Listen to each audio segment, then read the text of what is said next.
아.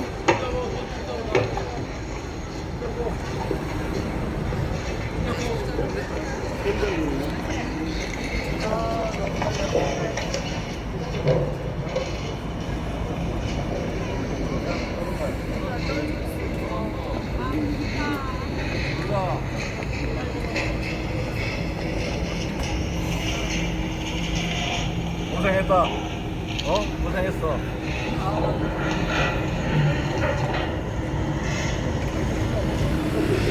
일어나.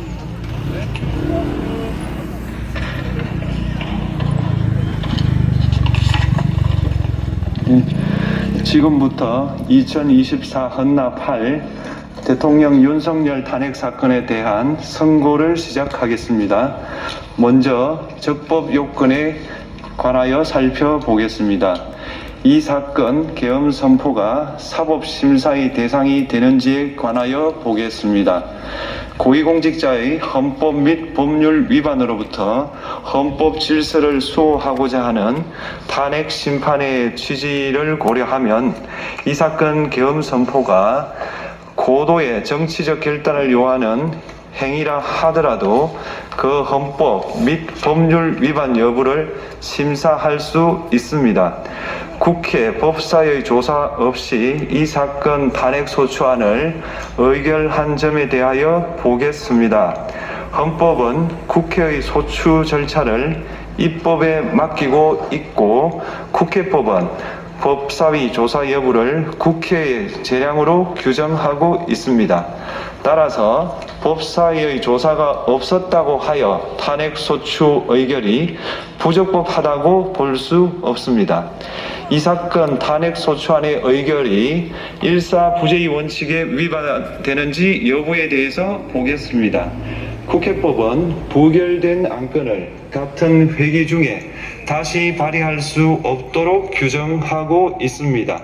피청구인에 대한 1차 탄핵소추안이 제418회 정기회 회기에 투표 불성립되었지만 이 사건 탄핵소추안은 제419회 임시회 회기 중에 발의되었으므로 일사부재의 원칙에 위반되지 않습니다. 한편 이에 대해서는 다른 회기에도 탄핵소추안의 발의 횟수를 제한하는 입법이 필요하다는 재판관 정형식의 보충 의견이 있습니다. 이 사건 계엄이 단시간 안에 해제되었고 이로 인한 피해가 발생하지 않았으므로 보호이익이 헌결되었는지 여부에 대해서 보겠습니다.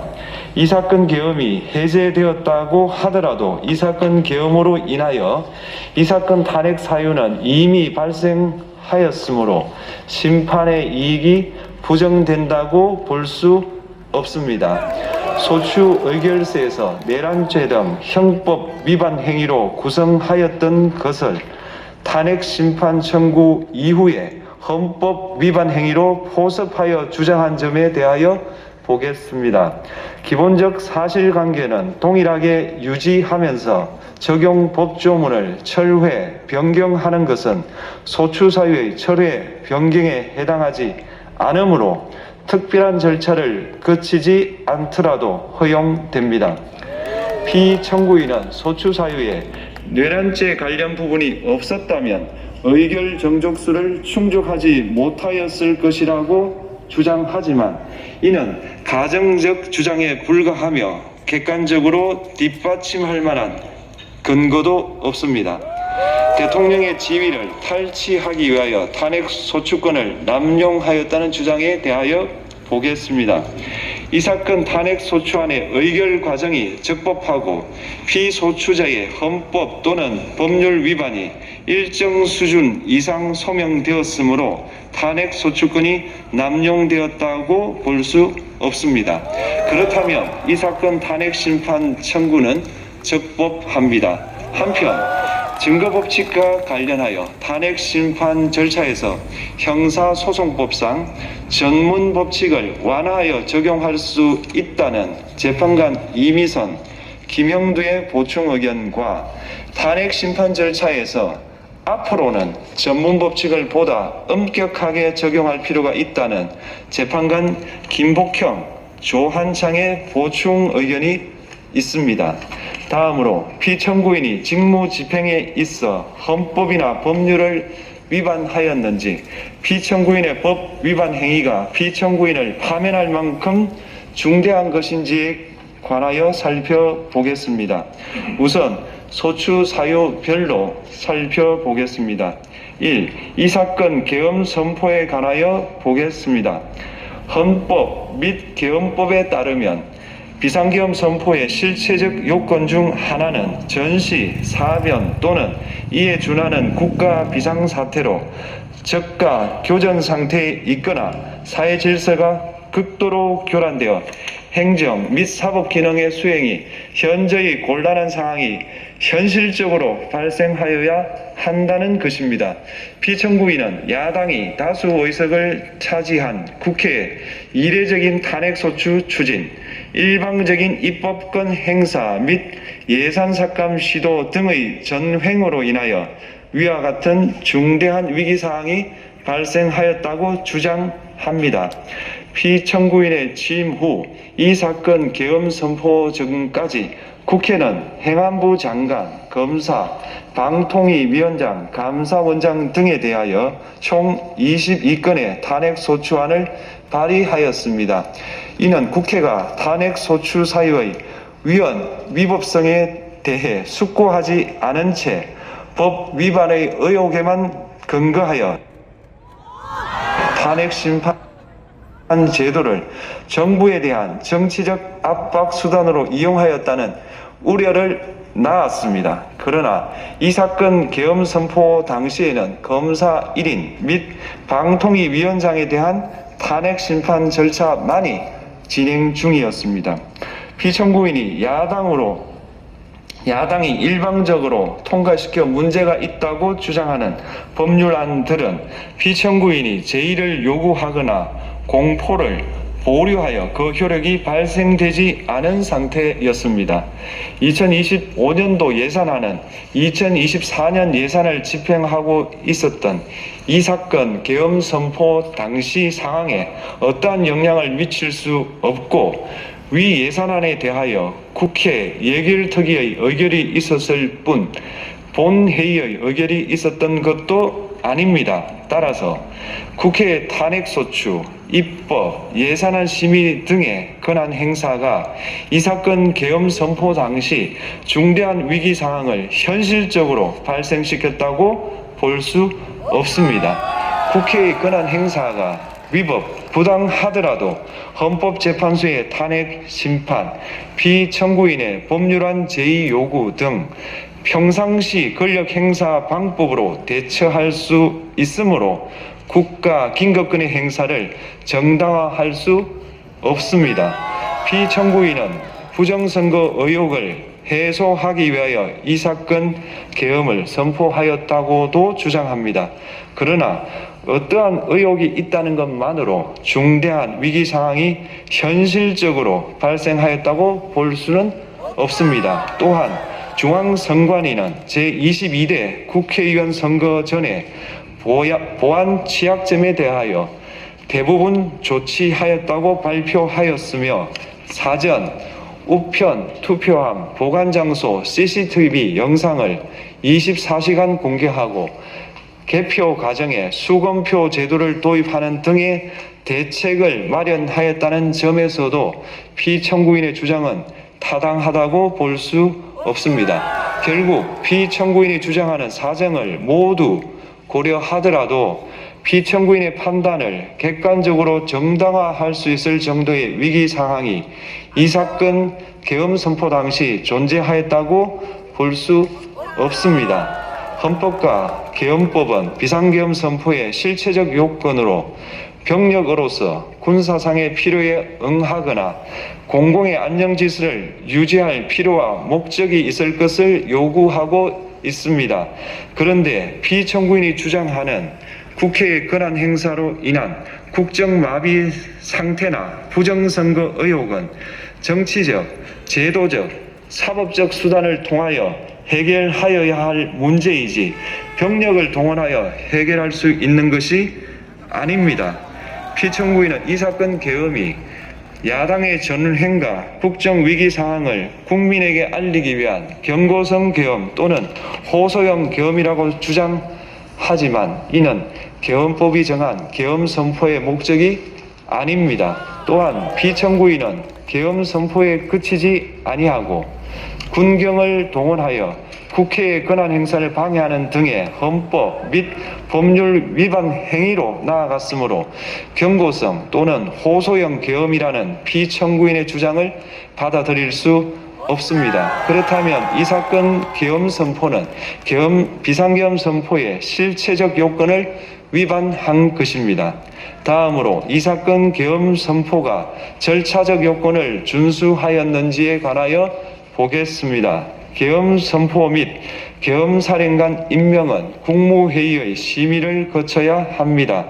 피청구인이 이 사건 계엄을 선포하기 직전에 국무총리 및 9명의 국무위원에게 계엄 선포의 취지를 간략히 설명한 사실은 인정됩니다.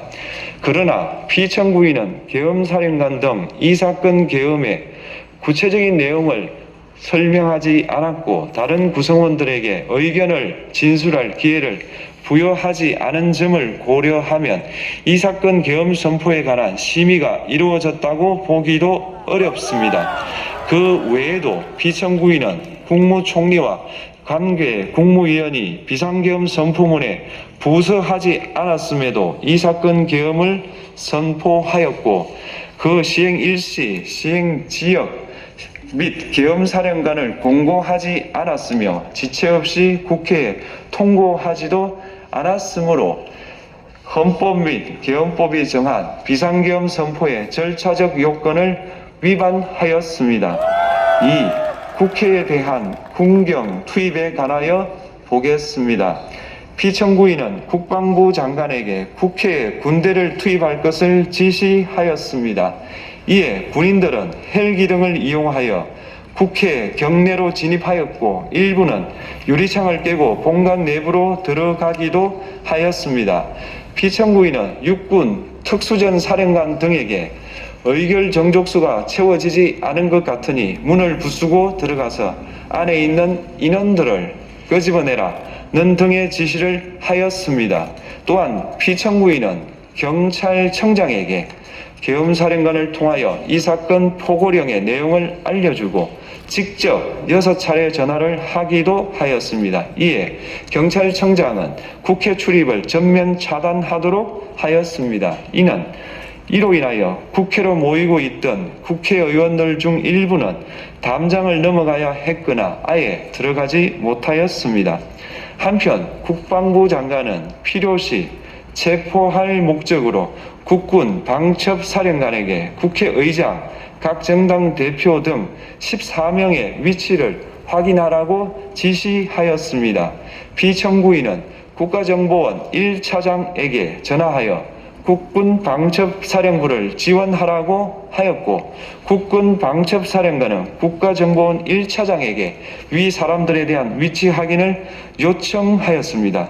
이와 같이 피청구인은 군경을 투입하여 국회의원의 국회 출입을 통제하는 한편 이들을 끌어내라고 지시함으로써 국회의 권한 행사를 방해하였으므로 국회에 계엄 해제 요구권을 부여한 헌법 조항을 위반하였고 국회의원의 심의 표결권, 불체포 특권을 침해하였습니다. 또한 각 정당의 대표 등에 대한 위치 확인 시도에 관여함으로써 정당 활동의 자유를 침해하였습니다.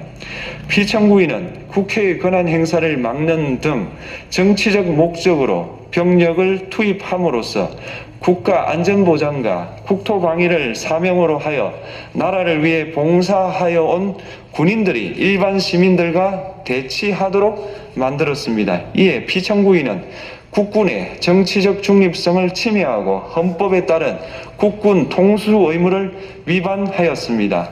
3. 이 사건 포고령 발령에 관하여 보겠습니다. 피청구인은 이 사건 포고령을 통하여 국회, 지방의회, 정당의 활동을 금지함으로써 국회에 계엄 해제 요구권을 부여한 헌법조항, 정당 제도를 규정한 헌법조항, 대의민주주의 권력 분리 원칙을 위반하였습니다. 비상계엄 하에서 기본권을 제한하기 위한 요건을 정한 헌법 및 계엄법 조항, 영장주의를 위반하여 국민의 정치적 기본권, 단체 행동권, 직업의 자유를 침해하였습니다. 4. 중앙선관위에 대한 압수수색에 관하여 보겠습니다. 피청구인은 국방부 장관에게 병력을 동원하여 선관위의 전산 시스템을 점검하라고 지시하였습니다. 이에 따라 중앙선관위 청사에 투입된 병력은 출입 통제를 하면서 당직자들의 휴대의 전화를 압수하고 전산 시스템을 촬영하였습니다. 이는 선관위에 대하여 영장 없이 압수수색을 하도록 하여 영장주의를 위반한 것이자 선관위의 독립성을 침해한 것입니다. 5. 법조인에 대한 위치 확인 시도에 관하여 보겠습니다. 앞서 말씀드린 바와 같이 피청구인은 필요시 체포할 목적으로 행해진 위치 확인 시도에 관여하였는데 그 대상에는 퇴임한 지 얼마 되지 않은 전 대법원장 및 전 대법관도 포함되어 있었습니다. 이는 현직 법관들로 하여금 언제든지 행정부에 의한 체포 대상이 될 수 있다는 압력을 받게 함으로 사법권의 독립을 침해한 것입니다. 지금까지 살펴본 피청구인의 법 위반 행위가 피청구인을 파면할 만큼 중대한 것인지 관하여 보겠습니다. 피청구인은 국회와의 대립사항을 타개할 목적으로 이 사건 계엄을 선포한 후 군경을 투입시켜 국회의 헌법상 권한 행사를 방해함으로써 국민 주권주의 및 민주주의를 부정하고 병력을 투입시켜 중앙선관위를 압수수색하도록 하는 등 헌법이 정한 통치구조를 무시하였으며 이 사건 포고령을 발령함으로써 국민의 기본권을 광범위하게 침해하였습니다. 이러한 행위는 법치국가 원리와 민주국가 원리의 기본 원칙들을 위반한 것으로 그 자체로 헌법 질서를 침해하고 민주공화정의 안정성에 심각한 위해를 끼쳤습니다. 한편 국회가 신속하게 비상계엄 해제 요구를 결의할 수 있었던 것은 시민들의 저항과 군경의 소극적인 임무 수행 덕분이었으므로 이는 피청구인의 법 위반에 대한 중대성 판단에 영향을 미치지 않습니다. 대통령의 권한은 어디까지나 헌법에 의하여 부여받은 것입니다. 피청구인은 가장 신중히 행사되어야 할 권한인 국가 긴급권을 헌법에서 정한 한계를 벗어나 행사하여 대통령으로서의 권한 행사에 대한 불신을 초래하였습니다. 피청구인이 취임한 이래 야당이 주도하고 이례적으로 많은 탄핵 소추로 인하여 여러 고위공직자의 권한 행사가 탄핵 심판 중 정지되었습니다. 2025년도 예산안에 관하여 헌정사상 최초로 국회 예산결산특별위원회에서 정액 없이 감액에 대해서만 야당 단독으로 의결하였습니다. 피청구인이 수립한 주요 정책들은 야당의 반대로 시행될 수 없었고 야당은 정부가 반대하는 법률안들을 일방적으로 통과시켜 피청구인의 제의 요구와 국회의 법률안 의결이 반복되기도 하였습니다. 그 과정에서 피청구인은 야당의 전횡으로 국정이 마비되고 국익이 현저히 저해되어 가고 있다고 인식하여 이를 어떻게든 타개하여야만 한다는 막중한 책임감을 느끼게 되었을 것으로 보입니다. 피청구인이 국회의 권한 행사가 권력 남용이라거나 국정 마비를 초래하는 행위라고 판단한 것은 정치적으로 존중되어야 합니다. 그러나 피청구인과 국회 사이에 발생한 대립은 일방의 책임에 속한다고 보기 어렵고 이는 민주주의 원리에 따라 해소되어야 할 정치의 문제입니다. 이에 관한 정치적 견해의 표명이나 공적 의사결정은 헌법상 보장되는 민주주의와 조화될 수 있는 범위에서 이루어져야 합니다. 국회는 소수 의견을 존중하고 정부와의 관계에서 관용, 그리고 자제를 전제로 대화와 타협을 통하여 결론을 도출하도록 노력하였어야 합니다. 피청구인 역시 국회의 대표인 국회를 협치의 대상으로 존중하였어야 합니다. 그럼에도 불구하고 피청구인은 국회를 배제의 대상으로 삼았는데 이는 민주정치의 전제를 허무는 것으로 민주주의와 조화된다고 보기 어렵습니다. 피청구인은 국회의 권한 행사가 다수의 횡포라고 판단했다 하더라도 헌법이 예정한 자구책을 통해 견제와 균형이 실현될 수 있도록 하였어야 합니다. 피청구인은 취임한 때로부터 약 2년 후에 치러진 국회의원 선거에서 피청구인이 국정을 주도하도록 국민을 설득할 기회가 있었습니다. 그 결과가 피청구인의 의도에 부합하지 않더라도 야당을 지지한 국민의 의사를 배제하려는 시도를 하여서는 안 되었습니다. 그럼에도 불구하고 피청구인은 헌법과 법률을 위반하여 이 사건 계엄을 선포함으로써 국가 긴급권 남용의 역사를 재현하여 국민을 충격에 빠뜨리고 사회, 경제, 정치, 외교 전 분야의 혼란을 야기하였습니다. 국민 모두의 대통령으로서 자신을 지지하는 국민을 초월하여 사회 공동체를 통합시켜야 할 책무를 위반하였습니다. 군경을 동원하여 국회 등 헌법기관의 권한을 훼손하고 국민의 기본적 인권을 침해함으로써 헌법소의 책무를 저버리고 민주공화국의 주권자인 대한국민의 신임을 중대하게 배반하였습니다. 결국 피청구인의 위법 행위는 국민의 신임을 배반한 것으로 헌법소의 관점에서 용납될 수 없는 중대한 법 위반 행위에 해당합니다. 피청구인의 법 위반 행위가 헌법 질서에 미친 부정적 영향과 파급 효과가 중대하므로 피청구인을 파면함으로써 얻는 헌법소의 이익이 대통령 파면에 따르는 국가적 손실을 압도할 정도로 크다고 인정됩니다. 이에 재판관 전원의 일치된 의견으로 주문을 선고합니다.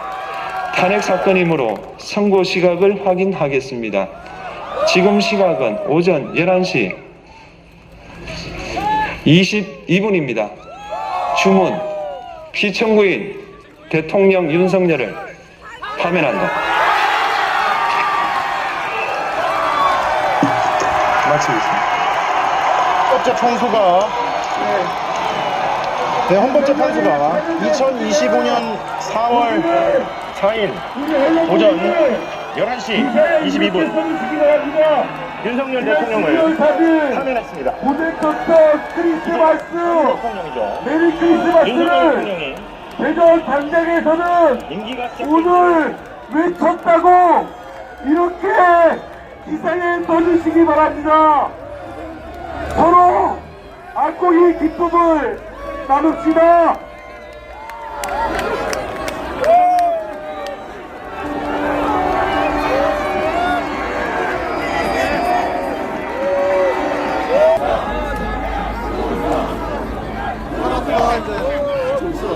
내 것도 아닌데.